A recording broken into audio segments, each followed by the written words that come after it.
Bismillahirrahmanirrahim. Alhamdulillahirabbil alamin.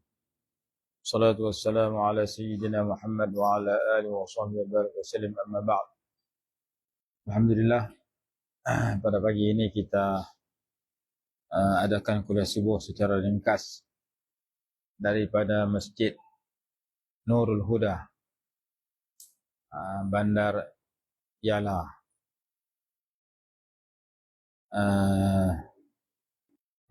Masjid Nurul Huda, masjid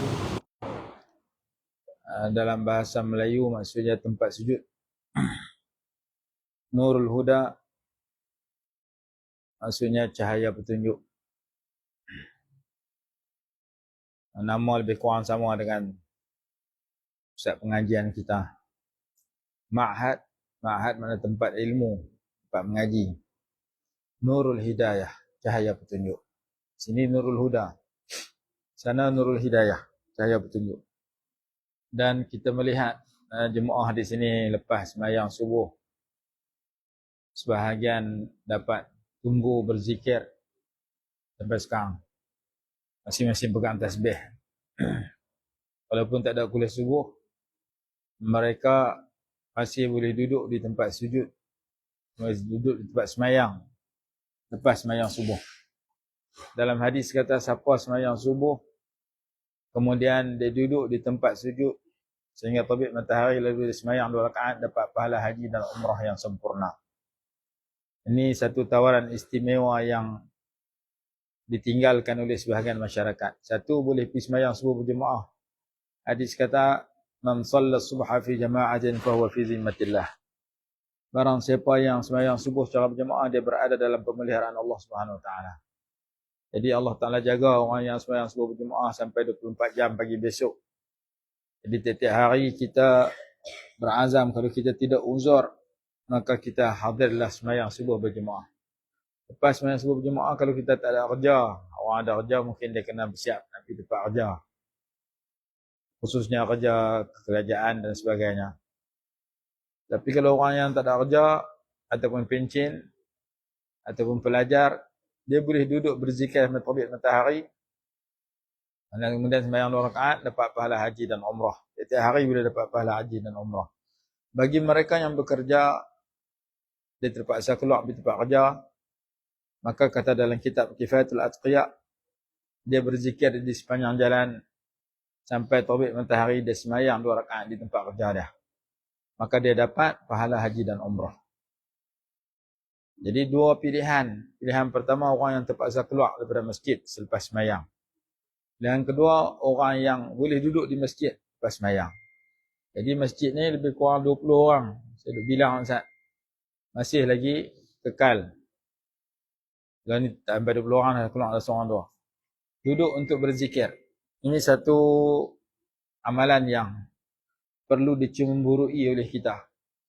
Kerana pahala haji dan umrah Allah bagi tanpa perlu menghabiskan wang yang banyak. Nak pergi Mekah buat haji umrah kena habis puluh-puluh ribu. Ni kita hanya mai sembahyang subuh, duduk sampai terbit matahari, sembahyang 2 rakaat, Allah bagi pahala haji dan umrah. Satu lagi, siapa pergi mengaji dalam masjid, pahala haji dan umrah. Barang siapa yang pergi mengaji atau mengajar dalam masjid, dapat pahala haji dan umrah. Setiap hari kita boleh dapat pahala haji dan umrah kalau kita rajin mengaji dalam masjid, sama ada kuliah subuh, kuliah maghrib, kuliah duha, kuliah Jumaat dan seumpamanya. Masjid mana tempat sujud. Perintah Allah yang pertama kepada makhluk ialah supaya sujud. Idz qulna lil malaikati isjudu li Adama fasajadu illa iblis. Dan Allah SWT menyatakan barang siapa yang sujud kepada Allah, dia semakin dekat dengan Allah dalam Quran. Wasjud waqtarib. Sujudlah kamu dan semakin dekat kepada Allah. Dalam hadis, aqrabu ma yakunul 'abdu min rabbih wa huwa sajid. Orang yang paling hampir pada Allah bila dia sujud. Fa aktsiru fihi minad du'a. Maka perbanyakkan berdoa dalam sujud. Fa innahu qabilun an yustajaba lah. Biasanya doa dalam ketika sujud itu cepat dimustajabkan. Jadi sujud ini lambang kepada orang-orang yang beriman. Dalam Quran kata simahum fi wujuhim min atharis sujud. Ada tanda di wajah mereka daripada kesan sujud. Jadi sujud masjid, tempat sujud. Masjid, tempat sujud itu adalah merupakan keperluan kita. Kalau kita merasakan ia keperluan. Kalau kita merasa masjid ni bukan keperluan, kita tak pergi masjid. Macam semayang. Semayang keperluan. Kalau tak rasa penyusahkan, orang tu tak mau semayang. Bila kita dah semayang, semayang itu keperluan kita, maka satu lagi keperluan kita ialah berjemaah. Kalau orang merasa jemaah itu menyusahkan dia tak mau pergi semayang jemaah. Rugi orang yang menghabiskan 5 waktu dia sehari semalam tanpa menunaikan salat jemaah. Kerana berapa besar, betapa hebatnya kelebihan semayang jemaah, satu hadis menyatakan 27 kali ganda. Jadi kalau kita rasa semayang jemaah tu ringan, kita kata tak pergi semayang jemaah pun tak apa, menunjukkan bahawa kita telah meninggalkan salah satu sunnah yang begitu dititik beratkan oleh Nabi SAW. Rasulullah sampai ketika perang pun tak tinggal semayang jemaah. Buat semayang jemaah dalam keadaan perang. Akhirnya semayang jemaah ni ada 3 hukum. Hukum yang pertama fardu kifayah.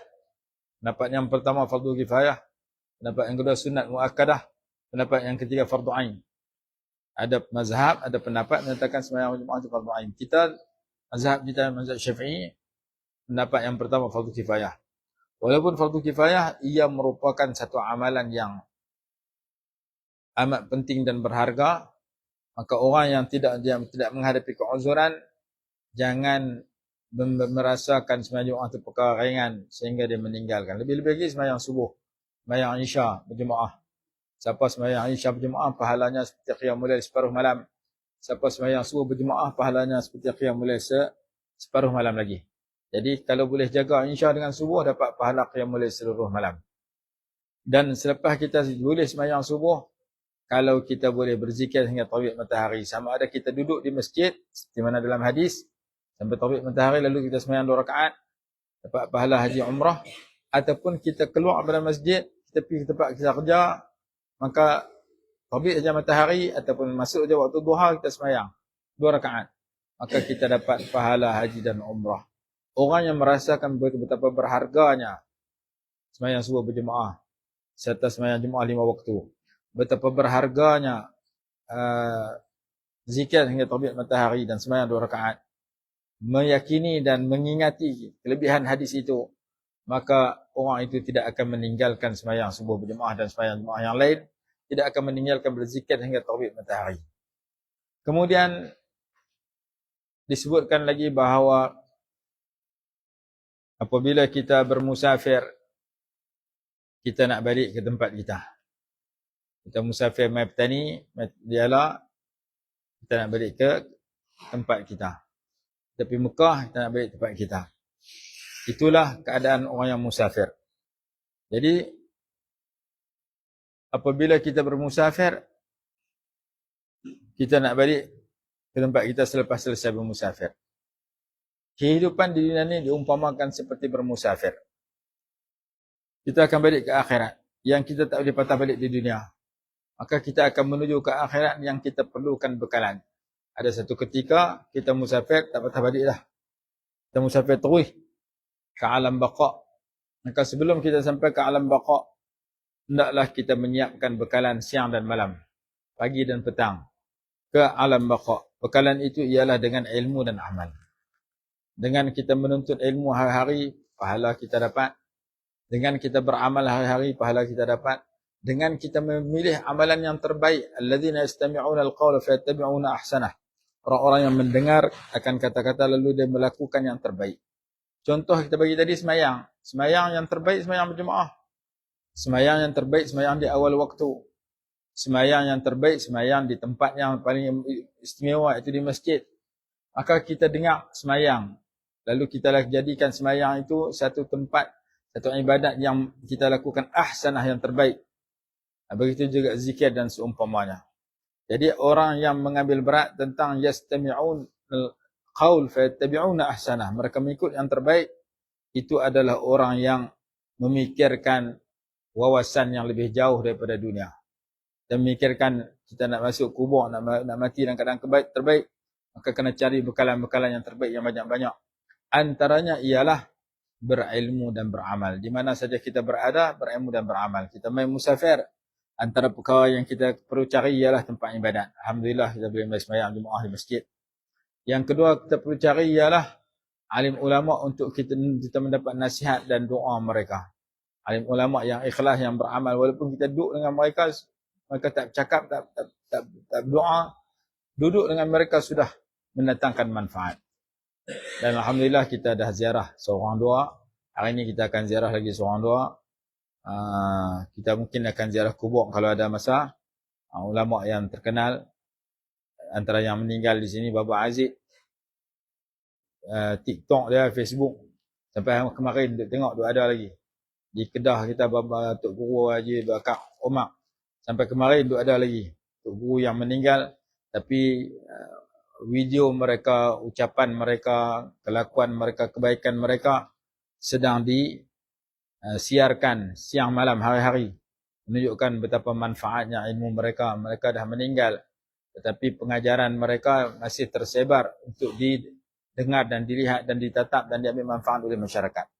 Jadi orang yang berilmu dan beramal, kebaikannya bukan saja masa dia hidup, lepas mati pun ada kebaikannya. Maka kalau ada ruang kita ziarah kubur, bagi salam, baca doa, supaya kita dapat manfaat. Ziarah orang hidup, ziarah orang mati. Ziarah orang hidup, ulama-ulama yang masih hidup yang sempat kita ziarah. Ziarah orang mati, ulama yang telah dikebumikan untuk kita ziarah. Jadi bila kita bermusafir, di samping kita beli barang, di samping kita berjalan, kita jumpa orang, kita kena tak boleh tinggal masjid. Kena cari mana-mana tempat untuk kita hadir sembahyang Jumaat dan sebagainya. Kita tak boleh tinggal orang-orang baik untuk kita dapatkan manfaat. Kita semua adalah orang yang bermusafir menuju akhirat. Innaka kadihun ila rabbika kadahan famulaqih. Sesungguhnya kamu dalam musafir bertemu dengan Tuhan kamu pasti akan berjumpa dengan Allah SWT. Maka ada musafir yang kita tak akan patah balik, iaitu ke akhirat, di mana beruntunglah orang yang pergi ke akhirat dengan membawa bekalan yang banyak. Beruntunglah orang musafir yang bawa bekalan yang banyak. Kita musafir pergi Indonesia, musafir pergi Mekah, Madinah, kita bawa duit banyak untuk kita belanja. Beruntung. Kalau kita musafir tak bawa duit, kita nak belanja tak boleh. Maka kita nak pergi ke akhirat, bekalan kita ialah iman dan amal soleh. Bekalan kita ialah pahala yang banyak. Maka beruntunglah orang yang mengisi waktu-waktu, saat-saat yang Allah bagi padanya untuk dapat pahala. Sama ada dengan berzikir, dengan berpegang tasbih, berzikir, beristighfar, bersalawat, ataupun dia membaca Quran atau menuntut ilmu dan sebagainya. Jadi kita dengan amal, dengan keyakinan dan amal, tak boleh kita tinggalkan di mana kita berada. Terlalu banyak ayat Quran yang Allah memuji alladzina amanu wa amilus solihat. Begitu banyak ayat Quran yang Allah memuji alladzina amanu, orang yang beriman, wa amilus solihat, dan beramal soleh. Maka iman dan amal soleh, meningkatkan iman, meningkat dan memelihara amal soleh ini merupakan keperluan kita bersama untuk kita menjadi orang yang dikasihi oleh Allah Ta'ala. Dalam surah Maryam, Allah berfirman, innal ladzina amanu wa amilus solihati sayaj'alu lahumur rahmanu wudda. Sesungguhnya orang-orang yang beriman dan beramal soleh, surah Maryam, surah Taha. Innal ladzina amanu wa amilus solihati sayaj'alu lahumur rahmanu wudda. Surah Maryam. Innal ladzina amanu, sesungguhnya orang beriman, wa amilus solihat, dan beramal soleh, sayaj'alu lahumur rahmanu wudda. Allah yang Maha Pemurah akan menjadikan bagi mereka itu wudda, kasih sayang. Orang yang jaga iman dan amal soleh, Allah sayang ke dia, Rasulullah sayang ke dia, orang-orang baik sayang pada dia. Maka di mana kita berada, kita jaga dua benda ni. Amanu, kita tingkatkan iman, pelihara iman, kuatkan iman. Yang kedua, wa amilus solihat, beramal soleh. Maka Allah yang Maha Pemurah akan menjadikan bagi mereka itu kasih sayang. Maka selagi kita boleh jaga amal soleh, sama ada depan orang ataupun ketika sendirian, dengan jujur dan ikhlas, kasih sayang Allah akan dicurahkan kepada kita. Kasih sayang Rasulullah akan bertambah kepada kita. Kasih sayang orang-orang yang mulia, makhluk-makhluk yang mulia akan bertambah kepada kita. Kita memerlukan kasih sayang Allah dan kasih sayang orang yang baik-baik. Maka pastikan waktu kita bermukim di tempat kita, Waktu kita bermusafir di mana-mana tempat, hendaklah kita jadikan diri kita orang yang sentiasa berusaha meningkatkan iman, menguatkan iman dan menjaga amal soleh. Jadi mudah-mudahan kuliah subuh yang ringkas yang kita adakan di Masjid Nurul Huda, Masjid Cahaya Petunjuk, pada pagi ini ada manfaat walaupun secara ringkas. InsyaAllah pagi esok kita kuliah subuh di Songkla pula, Hanyai. Malam ni insyaAllah kita tidur di sebelah sana. Pagi ini kita akan berada di sini beberapa minit. Kemudian tengah hari sikit kita akan ke Fapani, menziarahi seorang dua ulama, serta kita menghabiskan siang kita di situ. Petang ataupun malam kita akan bertolak ke Songkla. Jadi dua malam, 3 hari 2 malam kita berada di sini, dan musafir kita di samping kita melihat alam ini, di samping kita bertemu dengan masyarakat, kita jadikan musafir kita sebagai bekalan kita untuk kita balik ke Malaysia dan untuk kita balik ke akhirat. Dengan kita memelihara amal kebaikan, kita usaha supaya boleh jaga sembahyang Jumaat, kita usaha supaya tiap-tiap hari walaupun satu waktu, 2 waktu, tak boleh semua pun, untuk kita hadir ke masjid-masjid yang berdekatan bagi kita mengadakan solat berjemaah, bagi kita beriktikaf dan bertemu dengan masyarakat. Dan dalam masa yang sama kita boleh ambil beberapa minit untuk menziarahi seorang dua alim ulama yang sempat kita ziarahi dalam musafir pada kali ini. InsyaAllah nanti ada ruang kita mai pula, kita cari ulama lain pula untuk kita bersilaturahim dengan mereka dan mendapatkan nasihat serta doa daripada mereka. Wallahu subhanahu wa ta'ala alam. Bismillahirrahmanirrahim. Alhamdulillahirabbil alamin wassalatu wassalamu ala sayyidina Muhammad wa ala alihi washabbihi barik wasallam. Allahumma anfa'na bima 'allamtana wa 'allimna ma yanfa'una warzuqna 'ilman yanfa'una bi rahmatika ya arhamar rahimin. Rabbana atina fid dunya hasanatan wa fil akhirati hasanah wa qina adzabannar. Sallallahu alaihi wasallam Muhammad wa alihi wasallam. Alhamdulillahirabbil alamin. اللهم أنت ربي لا إله إلا أنت خلقتني وأنا عبدك وأنا على عهدك ووعدك ما استطعت.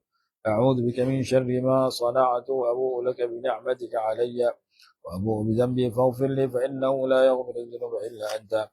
اللهم أنت ربي لا إله إلا أنت خلقتني وأنا عبدك وأنا على عهدك ووعدك ما استطعت. أعوذ بك من شر ما صنعت وأبوء لك بنعمتك علي وأبوء بذنبي فاغفر لي فإنه لا يغفر الذنوب إلا أنت. اللهم أنت ربي لا إله إلا أنت خلقتني وأنا عبدك وأنا على عهدك ووعدك ما استطعت. أعوذ بك من شر ما صنعت وأبوء لك بنعمتك علي وأبوء بذنبي فاغفر لي فإنه لا يغفر الذنوب إلا أنت. اللهم أنت ربي لا إله إلا أنت عليك توكلت وأنت رب العرش العظيم. ما شاء الله كان وما لم يشاء لم يكن. لا حول ولا قوة إلا بالله العلي العظيم. أعلم أن الله على كل شيء قدير وأن الله قد أحاط بكل شيء علما. اللهم إني أعوذ بك من شر نفسي من شر كل دابة أنت آخذ بناصيتها إن ربي على صراط مستقيم. رضينا بالله ربا بالإسلام دينا بسيدنا محمد صلى الله عليه وسلم نبيا ورسولا. رضينا بالله ربا بالإسلام دينا بسيدنا محمد صلى الله عليه وسلم نبيا ورسولا. رضينا بالله ربا بالإسلام دينا بسيدنا محمد صلى الله عليه وسلم نبيا ورسولا. أعوذ بكلمات الله التامات التي لا يجاوزهن بر ولا فاجر من شر ما ينزل من السماء وما يعرج فيها، من شر ما ذرأ في الأرض وما يخرج منها، من شر فتن الليل والنهار، ومن شر كل طارق إلا طارقا يطلق بخير يا رحمن. أعوذ بوجه الله العظيم الذي ليس شيء أعظم منه وبكلمات الله التامات التي لا يجاوزهن بر ولا فاجر وبأسماء الله الحسنى كلها ما علمت منها وما لم أعلم، من شر ما خلق وبرأ وذرأ.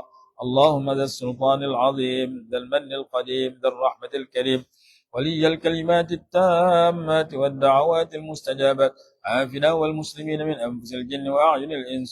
اللهم إني أعوذ بك من الفقر إلا إليك ومن الذل إلا لك ومن الخوف إلا منك، وأعوذ بك أن أقول زورا أو أغشى فجورا أو أكون بك مغرورا، وأعوذ بك من شماتة الأعداء ووضال الداء وخيبة الرجاء. اللهم إني أعوذ بك من الشك والشرك والشقاق والنفاق وسوء الأخلاق وسوء المنقلب في المال والأهل والولد. اللهم فاطر السماوات والأرض عالم الغيب والشهادة لا إله إلا أنت رب كل شيء ومليكه، أعوذ بك من شر نفسي ومن شر الشيطان وشركه، أن أقترف على نفسي سوءا أو أجره إلى مسلم. اللهم إني أعوذ بك أن أشرك بك شيئا وأنا أعلم، وأستغفرك لما لا أعلم. اللهم كما عصمتني من السجود إلا لك، فاعصمني من السؤال إلا بك. اللهم إنا نسألك من الخير كله عاجله وآجله ما علمنا منه وما لم نعلم، ونعوذ بك من الشر كله عاجله وآجله ما علمنا منه وما لم نعلم.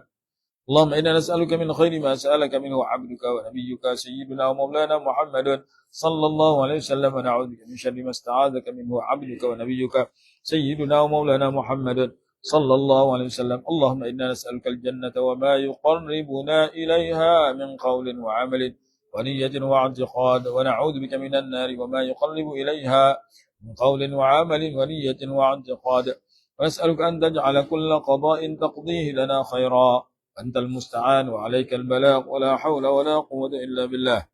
اللهم أحسن عاقبتنا في الأمور كلها، وأجرنا من خزي الدنيا وعذاب الآخرة. اللهم اغفر لنا ذنوبنا ولوالدينا وارحمهم كما ربونا صغارا، لمشايخنا ولإخوتنا لمعلمينا ولأهلنا، جميع المسلمين والمسلمات والمؤمنين والمؤمنات، أحياء منهم والأموات، برحمتك يا أرحم الراحمين. ربنا هب لنا من أزواجنا وذرياتنا قرة أعين واجعلنا للمتقين إماما. ربنا افتح بيننا وبين قومنا بالحق وأنت خير الفاتحين. اللهم اجعلنا مفاتيح للخير ومواليق للشر. اللهم اختم لنا بحسن الخاتمة ولا تختم علينا بسوء الخاتمة. ربنا آتنا في الدنيا حسنة وفي الآخرة حسنة وقنا عذاب النار. صلى الله على سيدنا محمد وعلى آله وصحبه وبارك وسلم، والحمد لله رب العالمين. إن الله وملائكته يصلون على النبي، يا أيها الذين آمنوا صلوا عليه وسلموا تسليما. اللهم صل على سيدنا محمد صلاة تنور بها وجوهنا. اللهم صل على سيدنا محمد صلاة تشرح بها صدورنا. اللهم صل على سيدنا محمد صلاة تطهر بها قلوبنا. اللهم صل على سيدنا محمد صلاة تروح بها أرواحنا. اللهم صل على سيدنا محمد صلاة تزكي بها نفوسنا. اللهم صل على سيدنا محمد صلاة تغفر بها ذنوبنا. اللهم صل على سيدنا محمد صلاة تستر بها عيوبنا. اللهم صل على سيدنا محمد صلاة تضع بها أوزارنا. اللهم صل على سيدنا محمد صلاة تثقل بها ميزاننا. اللهم صل على سيدنا محمد صلاة تقضي بها حاجاتنا. اللهم صل على سيدنا محمد صلاة تشفي بها مريضنا. اللهم صل على سيدنا محمد صلاة تسعد بها شقينا. اللهم صل على سيدنا محمد صلاة توسع بها أرزاقنا. اللهم صل على سيدنا محمد صلاة تيسر بها أمورنا. اللهم صل على سيدنا محمد صلاة ترفع بها ذكرنا. اللهم صل على سيدنا محمد صلاة تؤيد بها أمورنا. اللهم صل على سيدنا محمد صلاة تعظم بها أجرنا. اللهم صل على سيدنا محمد صلاة تمد بها أعمارنا. اللهم صل على سيدنا محمد صلاة تقبل بها أعمالنا. اللهم صل على سيدنا محمد صلاة تحفظ بها أسرارنا. اللهم صل على سيدنا محمد صلاة تنزه بها أفكارنا. اللهم صل على سيدنا محمد صلاة تصفي بها أكدارنا. اللهم صل على سيدنا محمد صلاة تنور بها أبصارنا. اللهم صل على سيدنا محمد صلاة تفتح بها بصائرنا. اللهم صل على سيدنا محمد صلاة تقوي بها عزائمنا. اللهم صل على سيدنا محمد صلاة تهون بها مصائبنا. اللهم صل على سيدنا محمد صلاة نجتاز بها صراطنا. اللهم صل على سيدنا محمد صلاة تهزم بها عدونا. اللهم صل على سيدنا محمد صلاة تختم بها حياتنا. اللهم صل على سيدنا محمد صلاة تطيب بها قبورنا. وعلى آله وصحبه وبارك وسلم في كل لمحة ونفس عدد ما وسعه علم الله. صلى الله على سيدنا محمد وعلى آله وصحبه وسلم، والحمد لله رب العالمين.